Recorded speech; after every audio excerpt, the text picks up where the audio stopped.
Boa noite a todos.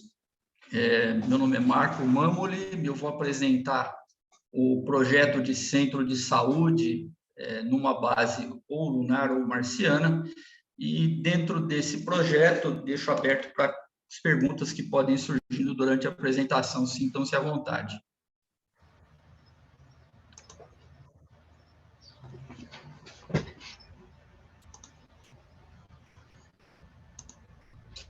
Então, a grande pergunta é por que ir a Marte, ou por que ir à Lua, ou por que sair do planeta Terra? É algo que a gente vem ouvindo com muita intensidade ultimamente, e se a gente for procurar um pouquinho lá atrás, o professor Carl Sagan, ele coloca uma razão muito simples, né? Pela razão mais prática que se pode imaginar, permanecer vivo. Claro, qualquer planeta ele está sujeito a receber impactos planetários muito grandes, sofrer alterações climáticas causadas ou não pelo homem, e com isso, para manter as nossas civilizações e a própria espécie ser mantida, a exploração espacial ela passa a ser fundamental, faz parte dentro do nosso pacote de sobrevivência, digamos assim, tá certo? Então, só para a gente contextualizar um pouquinho, eu sei que todos vocês dominam muito mais esse assunto, mas para que a gente possa ter uma ideia, para que eu contextualize duas dificuldades importantes quando nós falamos em saúde, principalmente a distância, que são as dificuldades logísticas e as dificuldades biológicas. Né? Marte, aparentemente, se a gente procurar em qualquer livro básico de astronomia, ele vai dar a distância de linha reta da Terra, mas a gente sabe que está todo mundo se mexendo, existem movimentos elípticos, movimentos eles geram pontos de aproximação e pontos de grande distanciamento da Terra. E isso faz com que exista uma janela de lançamento. Essa janela de lançamento depende não, ela vai refletir, inclusive no tempo de espera das tripulações, para receber o suprimento, para que possa enviar também astronautas e receber astronautas aqui do planeta Terra. Então, a gente vê que existe um tempo de viagem de ida a Marte de alguns meses terrestres, e tempo, quando nós falamos em saúde, ele tem um peso muito grande, extremamente grande. A gravidade, ela passa, do tempo, passa a ser muito séria. Eu trouxe uma proposta de um design, me baseando primeiro no modelo da Starship, e pegando, num primeiro momento, a gente entra no planeta Marte, existe uma necessidade de que esses módulos estejam prontos, e fica muito mais razoável que esses módulos do centro de saúde, eles já façam parte da estrutura da nave, no caso aqui a Starship, tá certo? E que não haja muita necessidade de reacomodação desses módulos. Então, durante a minha apresentação, eu vou mostrar como é que a gente poderia fazer isso, tá? Mas é uma ideia. Existem os módulos de forma hexagonal, que são hiperinteligentes, eles funcionam também como blocos, mas num primeiro momento me pareceu, dada a urgência e necessidade da manutenção da vida, ter módulos praticamente tirando da espaçonave e colocando ele já em terra para poder trabalhar e funcionar. Então, eu parto do design interno, de um design circular, dentro das medidas que são fornecidas, de 8 metros de diâmetro, 3 metros de altura, aonde nós teríamos aqui 3 módulos para que a gente pudesse trabalhar, e nesses módulos nós teríamos no módulo número 1, do módulo base, o módulo que está no chão, 2 entradas, uma entrada principal e uma entrada secundária, que poderia levar para uma outra localização, tá certo? Então, nós temos módulos de 47,14 metros quadrados, e a proposta é a colocação de elevador, esse elevador, um elevador que nos dê de 2 metros por 1,20, sendo que esse elevador ele não seria fechado no primeiro andar, ele desceria como uma plataforma aberta, permitindo que nessa porta onde esse elevador ele baixe, nós possamos utilizar como porta. Então, com isso, a gente ganha um pouquinho mais de área e a gente consegue trabalhar com um pouquinho mais de espaço nesse primeiro momento de colonização pioneira, vamos dizer assim, porque nós estamos entrando no planeta. Então, a ideia, dentro da necessidade, é que tudo tiver o máximo de funcionalidade e vier pronto e próprio para utilização, seria muito mais razoável. Então, eu teria aqui um corredor 1, que é o corredor principal, e nós teríamos um corredor 2, que é um corredor secundário. Os módulos que estão acima do módulo do chão, o módulo base, eles só têm um encaixe para o elevador. Dentro disso, a gente começa a observar o que seria em cada piso, né? Então, o piso que seria muito mais utilizado, que é o que a gente espera, inclusive, é o piso do laboratório, é o piso de infraestrutura de saúde, das medições, das monitorizações de saúde. O piso intermediário é o piso de recuperação e piso de UTI, e o piso superior seria o piso onde seriam feitas cirurgias e atendimentos invasivos, e a gente tem condições de fazer, dentro dessa medida de 8 metros de diâmetro, um centro cirúrgico e sala de atendimento, inclusive, se for necessário. Quanto a isso, é bem tranquilo, não é nada impossível de se fazer, não. Então, me baseando nisso, a gente tem a sugestão para o transporte dentro do Starship.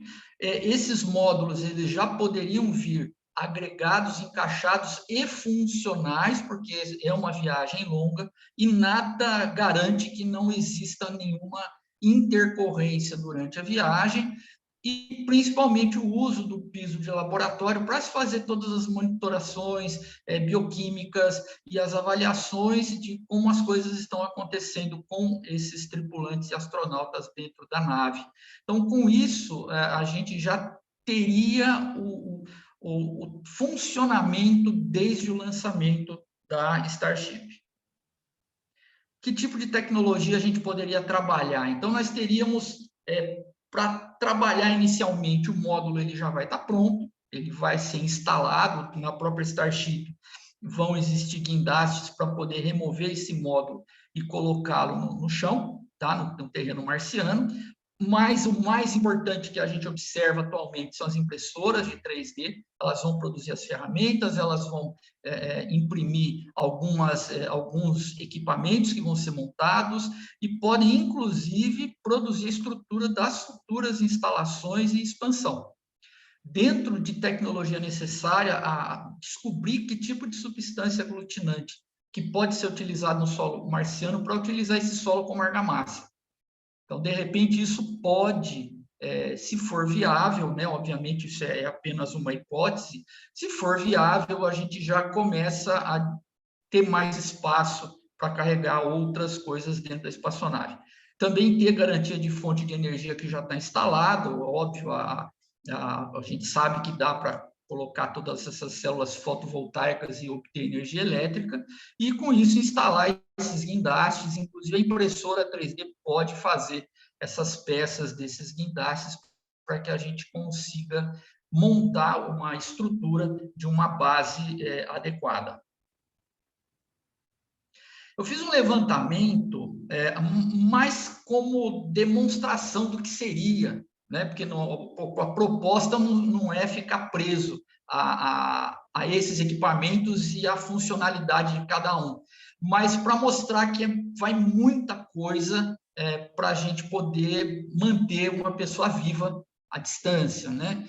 Então, nós precisaríamos de aparelhos, o eletrocardiógrafo, pelo menos 2 eletrocardiógrafos para uma tripulação de 28 tripulantes, 28 ventiladores pulmonares, porque pode ser necessário para cada um, oxímetros, que são equipamentos pequenininhos, eles são, aqui dá para ver, pesam 100 gramas, medidas muito pequenas, monitores multiparamétricos, que são monitores que vão fazer a monitorização de sinais vitais, vão controlar saturação de oxigênio, pressão arterial. Então, numa tripulação de 28 astronautas, 10 monitores, pensando no caos em que 10 pessoas estejam necessitando de cuidados intensivos ao mesmo tempo.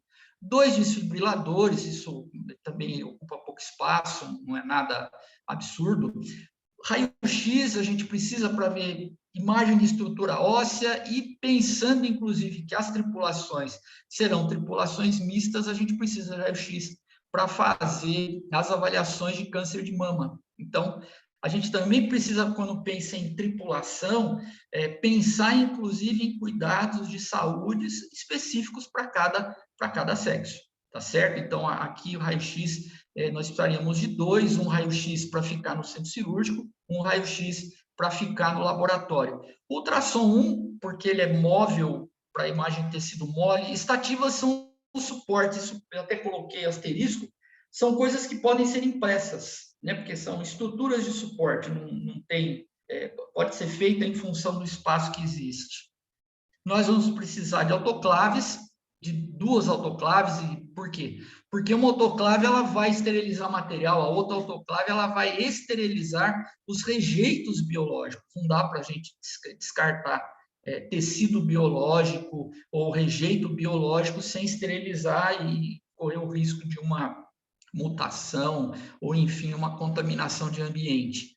Foco frontal cirúrgico com lupa 4, porque são 4 os integrantes do centro de saúde, então cada um tem o seu foco, mais o foco que vem na mesa cirúrgica articulada. Aqui eu botei masculino e feminino, porque a gente precisa dos apoios para trabalhos ginecológicos. Se a gente, volta a dizer, se a gente pensa numa tripulação mista, a gente tem que privilegiar os 2 lados. Os ventiladores pulmonares, apenas para dar assistência respiratória, também do mesmo jeito do multifunção, 10 equipamentos. Então, eu coloquei peso e dimensão, porque isso é montado na Terra, é testado, enfim, a gente não vai ter que chegar lá e procurar lugar.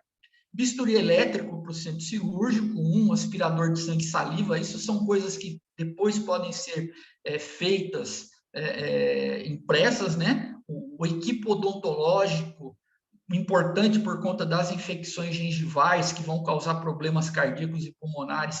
Então, a gente vai ter que ter esse tipo de proposta de atendimento, não dá para fugir dela, ele é pequeno, pesa muito pouquinho, e dá para usar a mesa cirúrgica, por isso que é uma mesa cirúrgica universal. Não há necessidade de ter um ambiente odontológico e um ambiente cirúrgico, um único ambiente ele daria conta. Uma geladeira, ou ela vai vir na cozinha, poderia se ter 2 geladeiras por conta de medicação, usar a impressora para fazer todo o instrumental, ou levar alguns instrumentais básicos da Terra, então um peso estimado de 400 quilos e um volume de aproximadamente 1,5 metro cúbico, a gente conseguiria levar material para atender essa população inicial de 28 pessoas. Aqui é para o piso inferior, né? É para o piso do laboratório. Então, nós teríamos todo o material para um laboratório multifuncional de hematologia, ou seja, de funções sanguíneas, passando por funções bioquímicas e biologia molecular, porque daria para se desenvolver, inclusive, pesquisas científicas nesse laboratório. E a gente tem uma necessidade muito simples, de 14 metros quadrados, são 14 metros quadrados para poder instalar um laboratório pequeno com esses equipamentos. Então, num piso de 47, a gente já teria condição de repente, num próximo cargueiro que chegue no planeta Marte, de fazer um segundo ambiente, um terceiro, e por aí vai. Vai depender muito do tipo de pesquisa que vai ser feito. Aqui está colocado o básico para se avaliar constantemente a saúde dessa população de 28 pessoas que estão dentro desse ambiente, e com isso nós teríamos Desculpe, eu bati o dedo aqui e voltou. E com isso nós teríamos condições de fazer um monitoramento automático, não precisaríamos ter técnicos muito específicos apenas para lidar com esses equipamentos, e todos eles são integrados, são montados em rede, esses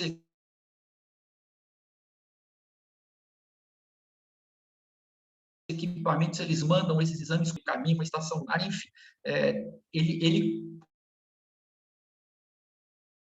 conversaria o tempo todo, mantendo esses exames de todo mundo, para que a gente pudesse ter ideia de como é que está todo mundo em termos de saúde, tá?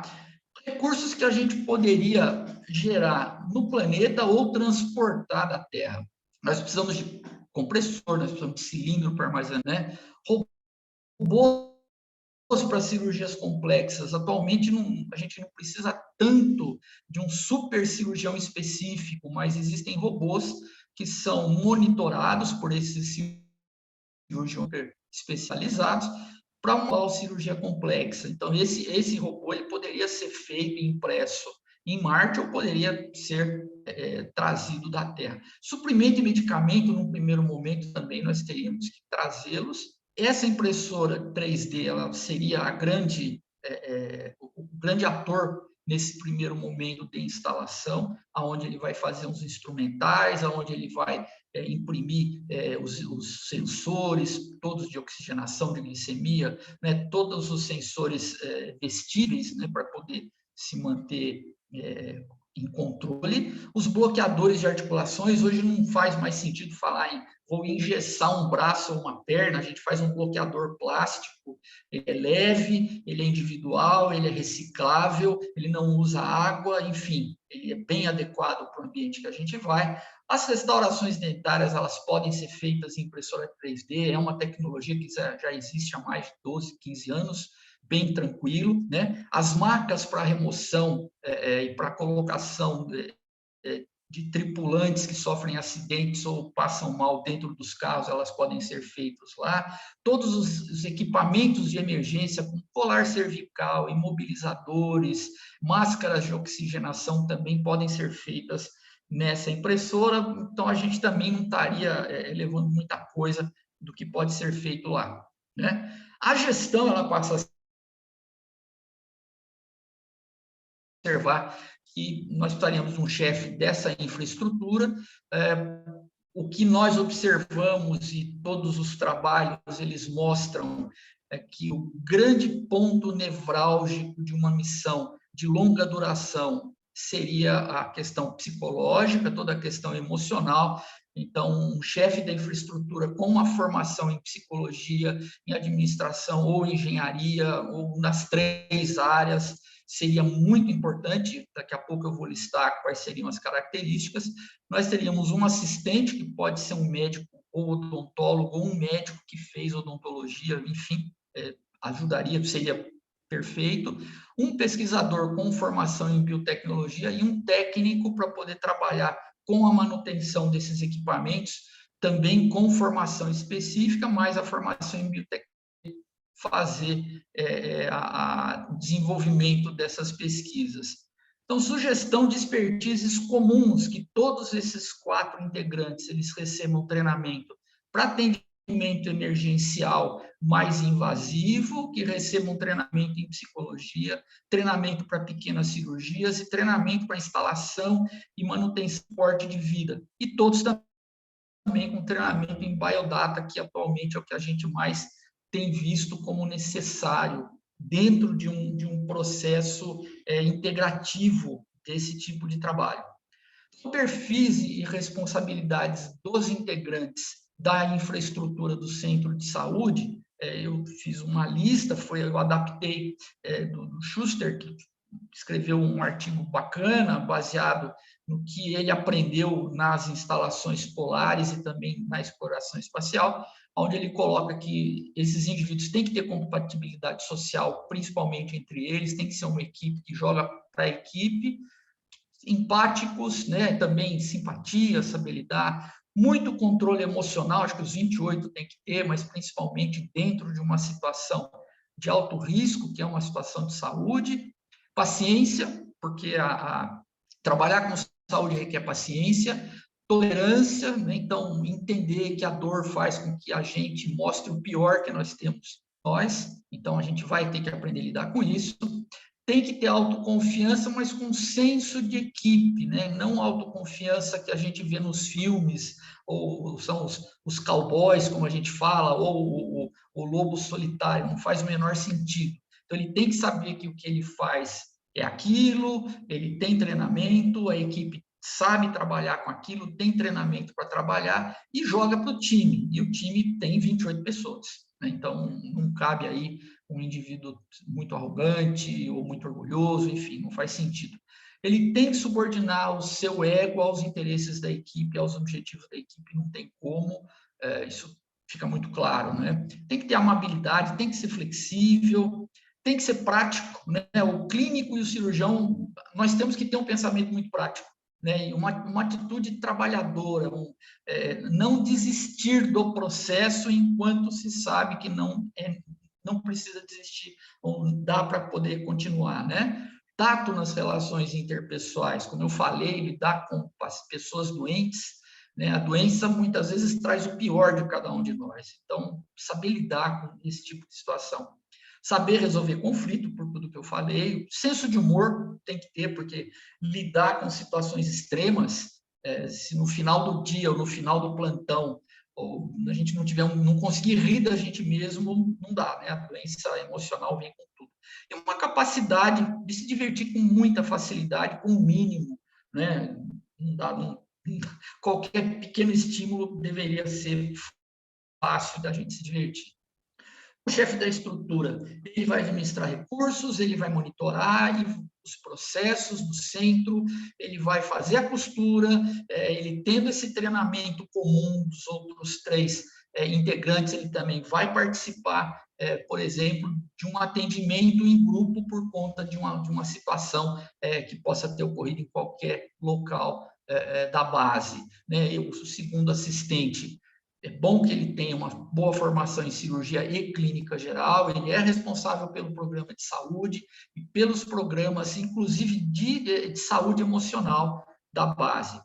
Temos o pesquisador também, que além de ser um biotecnólogo, trabalhar com biodata, ele tem uma formação em cirurgia clínica, ele vai ser responsável pelas pesquisas em saúde. Então, ele vai monitorar todos os dados, vai coletar exames, vai fazer a integração desses exames para que o clínico, juntamente com ele, com o chefe de infraestrutura, enfim, não importa, possam dar esse atendimento contínuo, porque num ambiente fechado e restrito, é necessário que a gente tenha monitorização contínua da saúde dos integrantes, né? E o técnico, também um biotecnólogo, em conhecimento sólido em biodata, em conhecimento sólido em manutenção desses equipamentos, também ele vai trabalhar com essas pesquisas e ele vai ser um dos indivíduos que vai poder lidar numa situação de emergência também como cirurgia, enfim, como os cuidados numa UTI.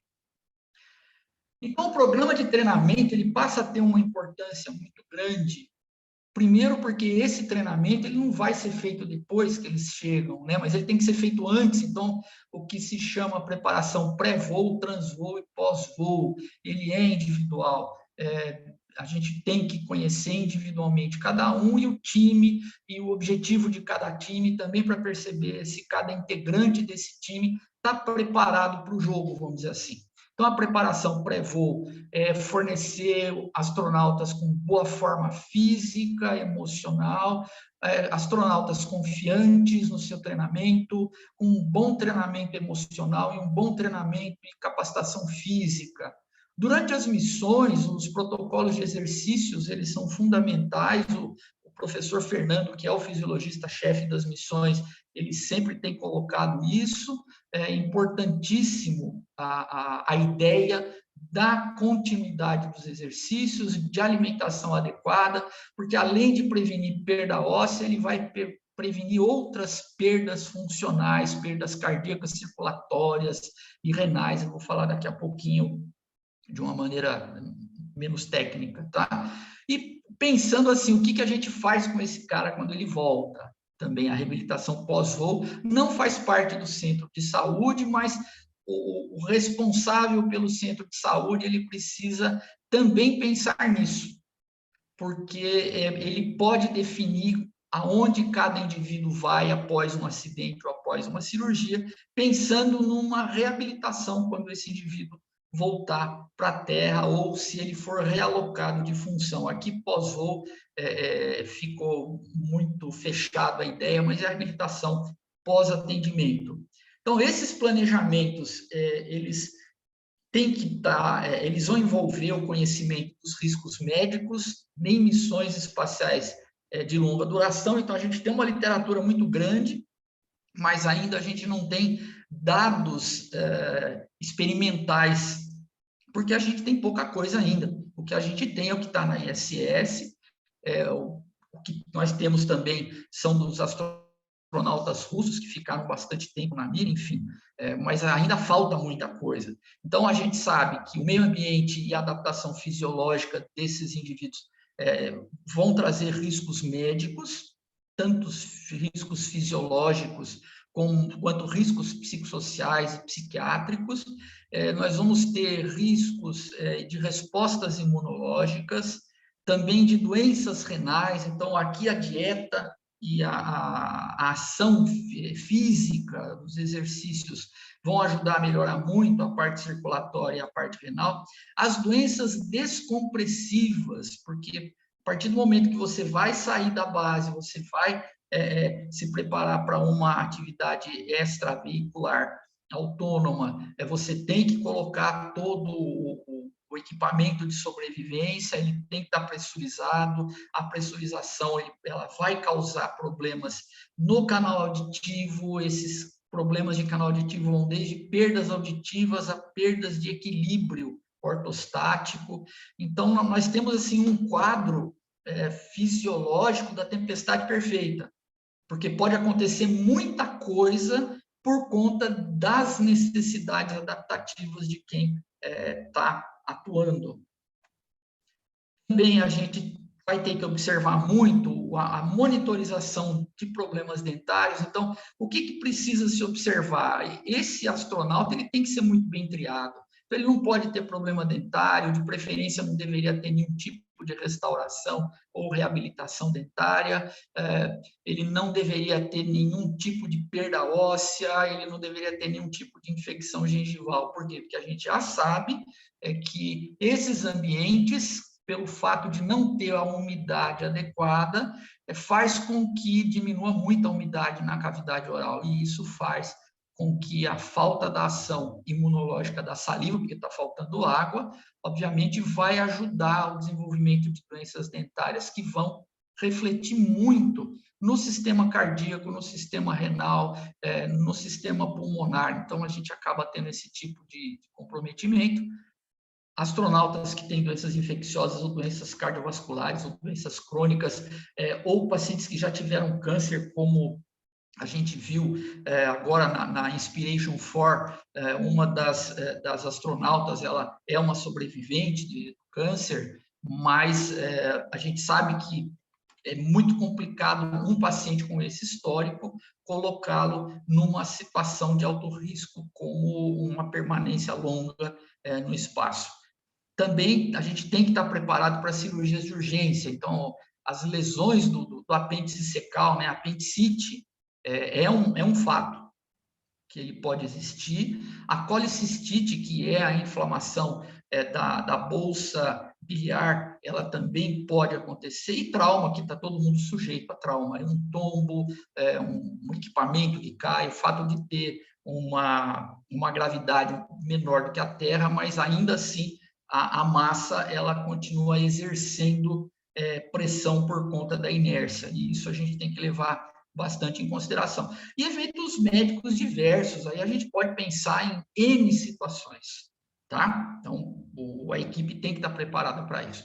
Então, quais são as estratégias, né? Então, uma seleção pré-voo muito bem feita, como ela é muito bem feita, onde se busca, aqui eu fiz um levantamento da ficha, né, do que é eliminatório, Então, pacientes com risco de câncer, ele já não vai, com risco cardiovascular não vai, risco de cálculo renal não vai, e pacientes que tenham a persistência do forame oval, uma comunicação entre o átrio direito e o átrio esquerdo, é comum da gente encontrar, né? Mas esse paciente não pode, não tem jeito. Paciente que tem falha das válvulas cardíacas também, que aqui no planeta Terra hoje a gente sabe que não tem nenhuma importância para esse paciente embarcar, ele não teria condição. Então, esse tipo de seleção pré-voo, ela acaba sendo eliminatória mesmo, tá? Monitoramento aí de composição urinária, de função imunológica da audição e da bioquímica do sangue, isso é constante, né? Então, as roupas que fazem essa avaliação utilizando a carga elétrica da pele, a impedância da pele, acaba sendo muito importante, não dá para ficar furando tudo o tempo todo, até porque vai gerar muito lixo, muito risco de contaminação, enfim, não faz muito sentido, tá certo? E isso é um spin-off muito legal, que eu vou falar daqui a pouquinho. Estratégias de intervenção. Então, a gente precisa capacidade e competência da equipe dos equipamentos. A equipe tem que ser treinada nos equipamentos que vão ser embarcados e, de preferência, ser treinadas no próprio ambiente onde esses equipamentos vão ficar. Capacidade e competência nas emergências e nos cuidados cirúrgicos. Então, controle de via aérea, anestesia, suporte avançado de vida para trauma, capacidade de suporte cardíaco avançado e cirurgia laparoscópica, que parece, assim, algo absurdamente grande, mas atualmente não é tanto. Um indivíduo com conhecimento em fisiologia e anatomia, né, um conhecimento sólido, né, diga-se de passagem, e treinamento em cirurgia, ele é capaz de fazer. E com orientação, então, o procedimento acaba sendo feito de uma maneira até muito segura, extremamente segura, eu diria. O que a gente vai observar é a questão chave, o CRM, que é fundamental, que é o Crew Resources Management, que esse gerenciamento de recursos da tripulação ele é fundamental, ele já existe há muito tempo, ele é aplicado para tripulações de voo comercial e voo militar, ele é um fator-chave para avaliação de acidente aéreo, então a gente já sabe, com estudos assim intensos, que deficiência de comunicação é um dos fatores chaves em avaliação desses acidentes aéreos. O acréscimo de treinamento ele melhora muito e reforça as boas práticas. Se sabe que tripulações que têm esse treinamento e praticam esse treinamento são mais eficazes das tripulações que não têm. Quando esse tipo de treinamento ele foi implantado em hospitais, houve uma queda muito baixa de erros. Então, aquela ideia de que o centro cirúrgico tem que tocar musiquinha, que dá para bater papo, que a gente pode ter uma vida social dentro de um centro cirúrgico, está mais para filme do que para realidade. Porque um ambiente de centro cirúrgico é um ambiente sério. E aí é o CRM que está sendo implantado, tá certo? Então, isso faz com que os erros diminuam de maneira muito drástica. Aqui também, entender que a tripulação, ela ou tem sucesso ou fracassa como grupo, não como indivíduo. Então, não dá para que a gente entenda que alguém tenha que se sobrepor a outro. Então, todo mundo luta por todo mundo. Isso aqui é algo que tem que ser trabalhado o tempo todo dentro do voo e dentro da base. Então, o que se observa? Boa comunicação é vital, capacidade de resolver conflitos, sensibilidade a diferenças culturais e de gênero. A tendência é que cada vez a população de astronautas ela venha de países latino-americanos, países anglo-saxões, países orientais, e aí a gente tem aí um caldeirão cultural e essas diferenças elas vão começar a se sobrepor. Esse treinamento ajuda muito a aprimorar essas habilidades de resolução de conflito, melhora muito o trabalho em equipe e promove muito a compreensão dos diferentes traços culturais. No espaço que a gente tem em termos de treinamento, seria a utilização de computador, abordagens multimídias e autoavaliações. Então, isso dá para fazer, é tranquilo. Mas o que a gente tem hoje de de trabalhos que provam que o melhor treinamento é a experiência real, ou seja, o que o professor Júlio está fazendo é o correto. Então, as tripulações devem trabalhar juntas em ambientes analógicos antes do voo, antes da missão, para que esse convívio analógico, esse convívio antes do voo, por períodos longos, eles realmente vão criar uma condição de pensamento de grupo, de pensamento de equipe. Então, é um relacionamento profissional, social e de metas, de objetivos, tá? Esses projetos, esses planejamentos, esses programas, eles têm que ser contínuos, eles têm que ser implementados, avaliados, então, incluindo técnica de prevenção, técnica administrativa, técnica de avaliação pessoal, capacitar a tripulação para segurança, para convivência e trabalho em espaço confinado. Aqui eu tomei a liberdade, aí os colegas que não são do Brasil, aqui no Brasil nós temos, eu acredito que, lógico que cada país tem as suas, é o que nós chamamos de normas regulamentatórias de trabalho, tá? Então, nós temos uma NR 33, que é a NR que fala sobre trabalho em espaço confinado. Então, dentro disso, a gente consegue observar que se nós utilizarmos o conhecimento que está estabelecido dentro desse grupo de normas, né, a norma 33, a gente vai conseguir colocar essa base num funcionamento bem seguro e bem harmônico. Então, nós aprenderíamos a identificar, isolar e sinalizar espaços e evitando a entrada de pessoas não autorizadas. Por quê? Se nós pensarmos em uma infecção gastrointestinal por um alimento ou uma virose, por exemplo, a gente vai ter que fazer confinamento dessas pessoas, não tem jeito.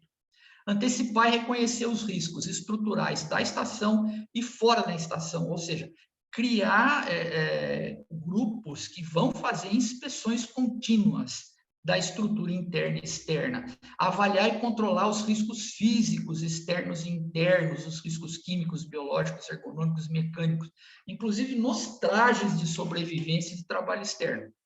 Fazer essa monitorização externa também, implementar medidas para eliminar ou controle dos riscos atmosféricos.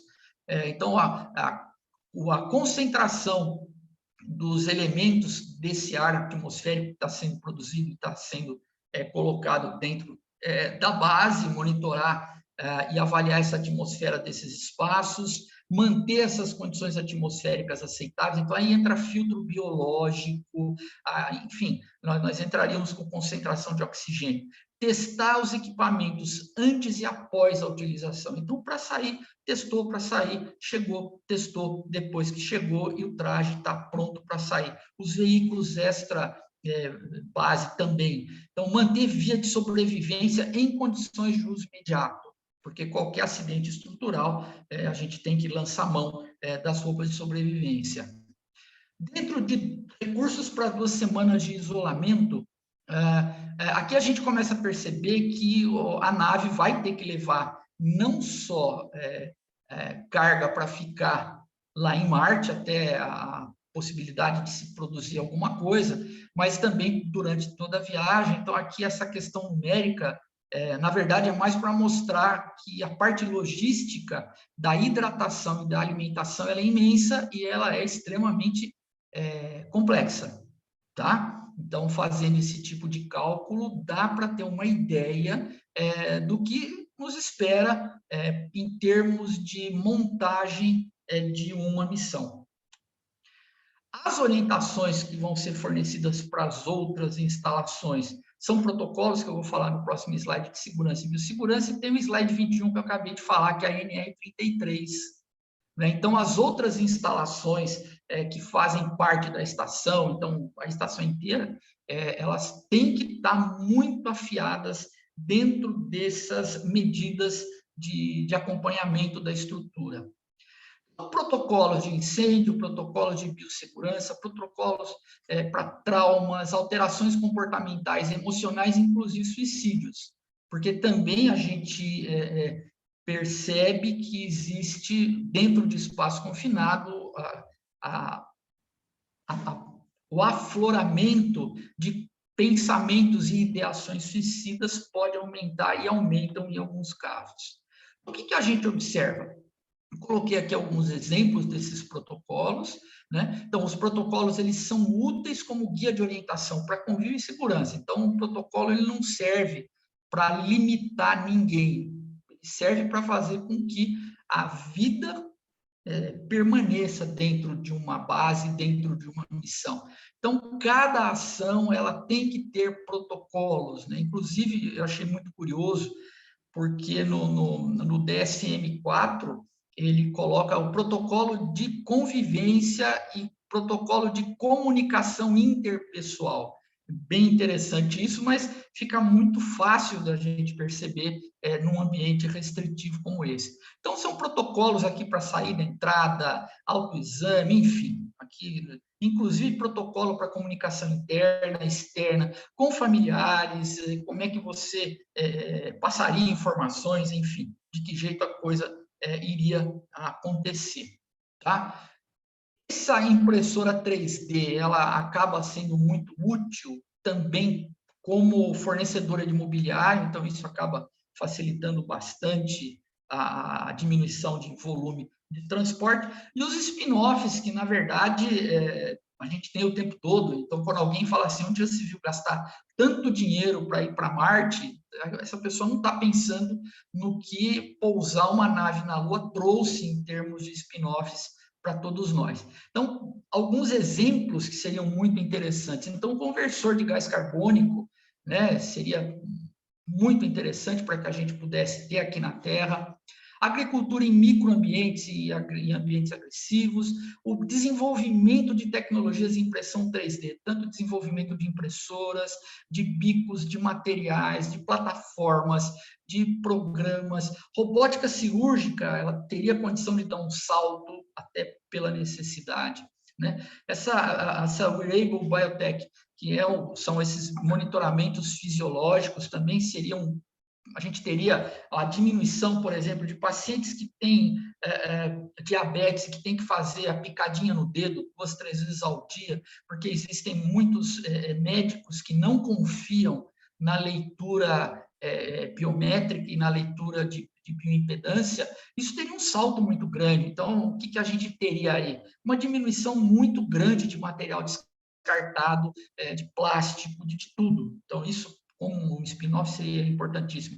Mobilidade elétrica, né? Está aí a Tesla, que está andando, todas as outras montadoras também, mas não teria condição de ter um carro movido a gasolina lá ou em Marte, ou na Lua, que seja. Então, a mobilidade elétrica, o desenvolvimento de baterias, de acumuladores, de motores, seria, assim, muito aplicável. Drones, o uso de drone está cada vez mais comum, e muito provavelmente nós teríamos assim um desenvolvimento também. Reaproveitamento de resíduo e fluido orgânico, produção de probióticos, que também é algo que aí a gente poderia colocar medicamentos, novas técnicas de abordagens na área de saúde, enfim. Isso aí é uma lista que não para, né? Resultados que podem impactar de uma maneira direta na Terra seriam os processos de reciclagem, isso eu vejo como a primeira grande vantagem, né? Os processos agrícolas também, aí não tem o que é melhor ou o que é pior, né? Controle de função orgânica, reaproveitamento de água, mas o mais interessante aqui é a diminuição da pegada de carbono, pela própria possibilidade de máquinas que fariam a renovação desse oxigênio que a gente tem no planeta. Nas ODS, eu tomei a liberdade de colocar curto, médio e longo prazo, né? O que se espera é conseguir, no prazo, a Agenda 2030 está aí, a gente está em 2022, 8 anos, a gente não conseguiu muita coisa ainda dessa Agenda 2030, muito provavelmente ela vai ser colocada, né? Então, o longo prazo aqui seria 2030, se a gente entender que o ambiente lunar ou o ambiente marciano, ele dá grande chance de que a gente reescreva de novo uma história socioeconômica do planeta Terra, nós teríamos 2 grandes laboratórios para a gente poder implementar isso aqui no planeta Terra e não entender que o planeta Terra a gente vai deixar ele e vai embora, mas a gente pode recuperá-lo e criar soluções muito interessantes. Aqui são as referências e aqui os contatos, né, os meus contatos, tá bom? Então, eu fico à disposição, tá certo? E muito obrigado pela paciência e o acompanhamento de todos aí. Muito obrigado.